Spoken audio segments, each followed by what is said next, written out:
I went to Columbia University. And there, I was reminded by a lot of things that I saw in North Korea, what was happening in America. And Americans were not able to recognize those threats the way I could because they never lived in truly oppressive country. And for them was just maybe more just new phenomena. I don't think they understood what that really means. So I think the reason I wrote this book is try to wake up America to see the threats is happening in the country and the tactics that are being used in America right now to control people were the same tactics the North Korean regime used to control us and enslaved us eventually. I remember in our last interview, I asked you, you think it's possible for America to become like a North Korea? North Korea is unimaginable, right? It's unimaginable to most people here. You still think that's possible? It's very possible. When living through the pandemic, that's when I really understood that America is not immune to oppression. This country can totally possibly become like China or North Korea if the individuals stop defending their liberty. Let me dig into a few things here that you really got me thinking. One, you cite kind of lightly, without saying it, Alexander Solzhenitsyn, this idea that the line between good and evil cuts through every human heart. And you reminded me of back in 1978, you're probably familiar with this, he gave the Harvard commencement speech, right? Before that, he had, of course, exposed the Soviet Union for what it was. He had won the Nobel Prize 8 years earlier, and he was this kind of hero out of a very despotic regime, and everyone understood this. But after this Harvard address, he wasn't so popular anymore. Right. You remember this, right? Yeah. So I thought to myself, wait a sec, Yeonmi pulled a Solzhenitsyn. What do you think? I think that's what he did, right? I mean, his amazing work of exposing the true horror of the communism. But I think it's like that what he says, in every human being, there's no perfect angel or evil. Humans are capable of both. We were the ones that created Nazi Germany and put up human beings in the gas chambers. And we were the ones who were dying in the gas chamber. I think what makes us to do good is almost what kind of system that we are in. I think that's what I understand now. It's not that some people is born with a dark heart, gonna kill other people. That's what Chinese regime did during the Mao, to killing their own citizens, starving them. And I think that's for us to remember that it's not some magically everybody gonna do good or magically everybody gonna do all bad.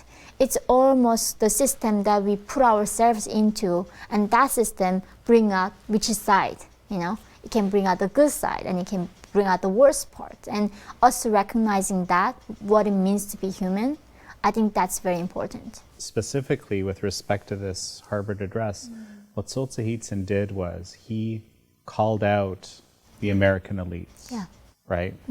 And the people running the show. Everyone was expecting he would tell them how great they are, and thank them for the people there for helping him, and all this kind of stuff, right? He didn't do that. He said, yes, of course you have some great things here, but I don't think I would wish your system on my home country, right? And people were shocked and stunned and wondered, how could he? And I think that in your case, you could have very easily been very popular, going to the Met Gala every year. You talk about that in this book, what a surreal that experience that was.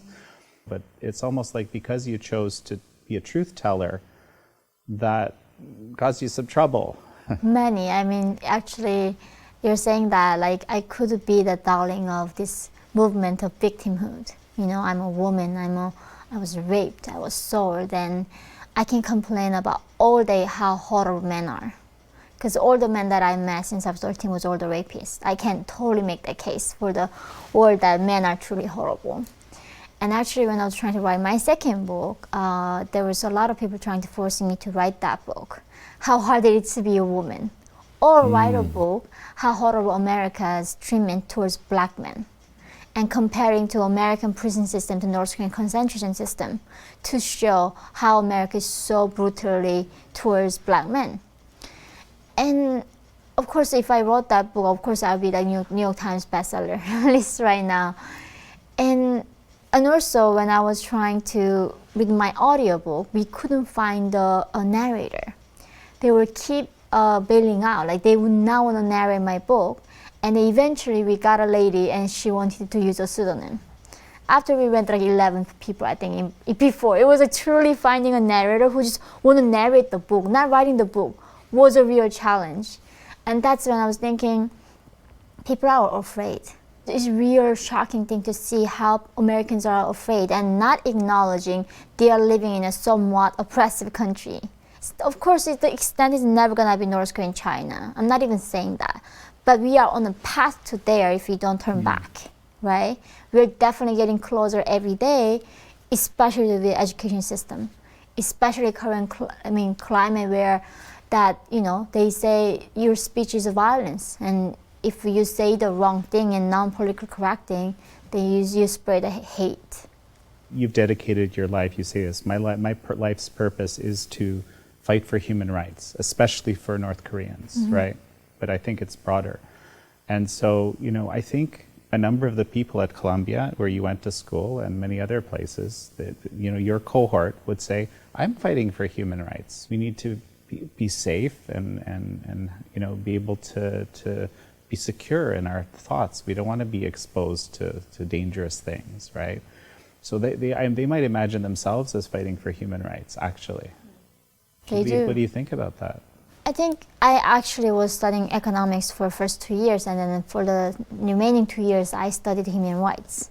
And I got the human rights degree out of my BA at Columbia.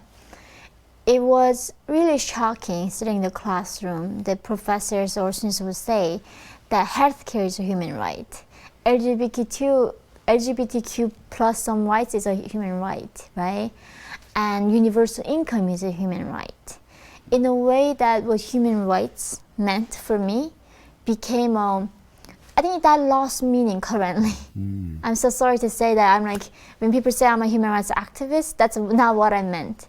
The human rights, still what it meant for me is a right to pursue your life in a land where there is no infringement of your speech or your religion or your movement and your thoughts. It wasn't about me demanding the country giving me free education, free healthcare, free housing, free universal income. It wasn't about my entitlement. But in America, what it became currently the human rights meant is that my feelings rise over facts. That if I feel like a gender fluid, some unicorn or cat, or anything in any kind of spectrum, then I have a right to be respected for that. I don't even want to say it's a mental condition. It's a really bizarre time, that 21st century, why we understand this much science that's saying that men and women are different. Men cannot be a woman. It's controversial, and for them that's a human right. For them to be recognized as a fully man, as a woman, or whatever they are feeling. So it's what scares me. I don't know, you studied China a lot. Words doesn't mean anything. Those countries, they diluted the meaning of everything. That nobody understands what they're talking about. And the communication is extremely hard. And now I'm living through America, it's becoming like that. The words keep losing meanings. And there's so much confusion around it. And I think people really having a hard time to understand each other now.